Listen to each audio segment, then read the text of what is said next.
Brian with American Legacy Fishing Company here. Today we're going to talk a little informative video about fishing line. And the goal of this video is to simply make life easier for everybody. We want you guys to be able to feel like you have an informed decision on what line you are purchasing and what line you are choosing for what applications. And instead of just saying you need to use this line for this application, we're going to try to give you the teach a man to fish approach.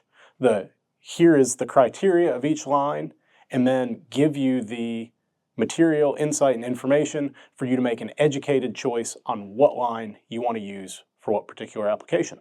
So, for the purposes of this video, we have 3 different types of line, and there are other nuances among those, but we're going to simplify things and just say 3 types.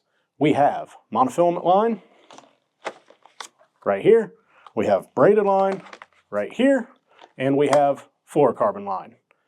And I can't believe I did all 3 of those without dropping one. So we got that going for us. Let's start with monofilament. Monofilament has a few characteristics that we need to be mindful of. Number 1, monofilament line floats. So it makes an ideal choice for like topwater baits or something like that. It has a fairly high amount of stretch to it relative to the other 2 lines that we're referencing here. So it's not going to be the most sensitive line. And although mono can handle some abrasion resistance, I wouldn't necessarily classify it as super abrasion resistant. So we're going to put it in the kind of weaker strength category here. So we don't want to be throwing it around a lot of heavy cover. Open areas were going to be where this would be an option for us.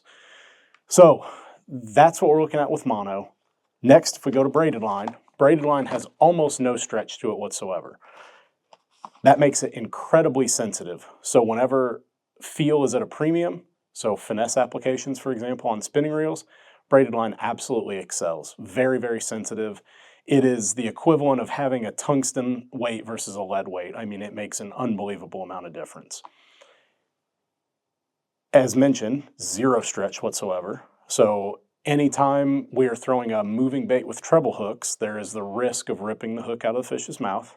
There are exceptions to that, but that is something we need to be mindful of. And it also is floating or at least neutrally buoyant. Now, they are making some sinking braids now. We'll put those off to the side. But most braids that you see on the shelf, unless specifically referenced, they are floating or neutrally buoyant. So that is what we've got on braided line.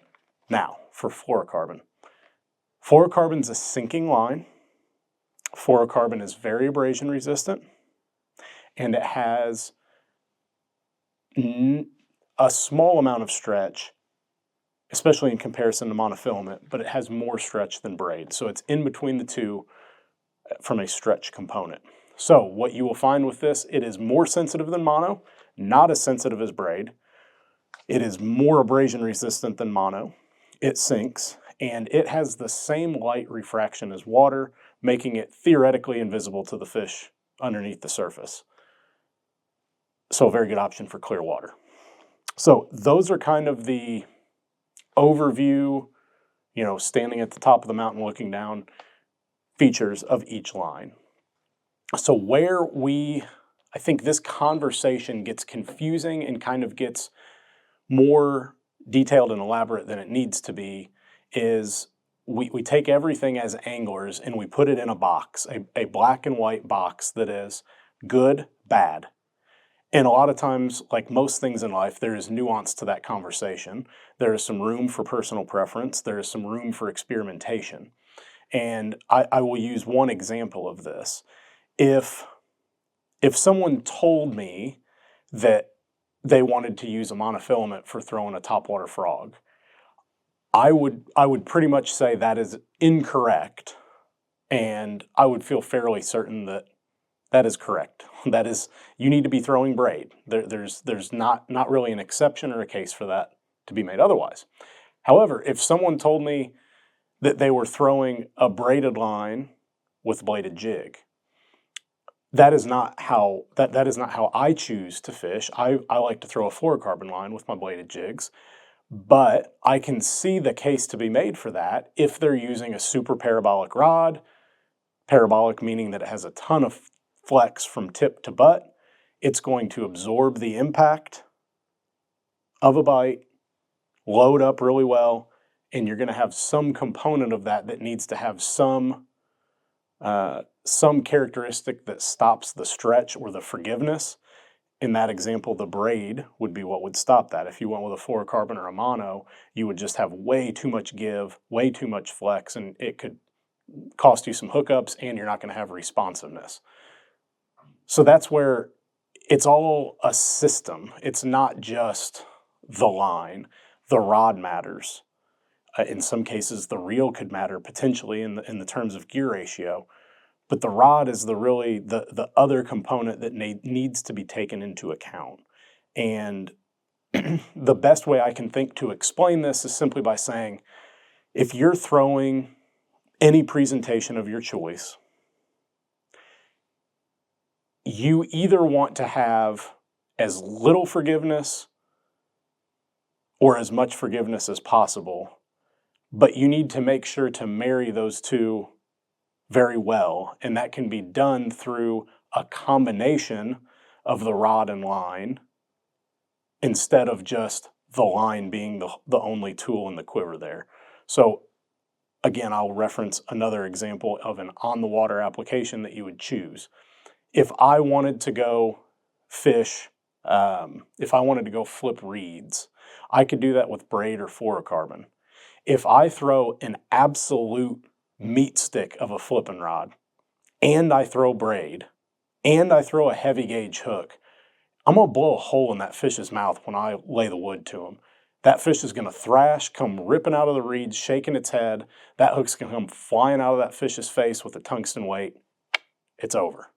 But if you wanted to throw a flipping stick that has a little bit more of a moderate fast action instead of a straight up meat stick with braid, now you have imparted or introduced some degree of flex into this presentation. Now when you jam that fish, you are less likely to blow a hole in the fish's mouth. They come charging out of there. They don't have a hole in their mouth. You keep them pinned, flick them in the boat, everybody's happy, except the fish, but whatever. So these are the type of things that we want everybody to be able to understand and kind of think for yourself instead of just, I'm flipping. I need to be using X line, or I'm, throwing a bottom contact bait. I need to use this. Play around with it a little bit, but think about the whole picture, not just the line and the lure in a vacuum. The rod needs to be taken into account. The type of hook needs to be taken into account. Those are just decisions and factors that contribute to the overall picture. And that's why we just wanted to sit down and talk about this a little bit. I hope this makes some degree of sense. I hope it improves your fishing experience. I hope it makes the decision on what line to buy easier. And if you want to see more of these, just give us a little subscribe down below, a little like, a little comment, and we'll keep doing more of these informational videos. Try to help you catch more fish. Appreciate you guys watching. We'll see you next time.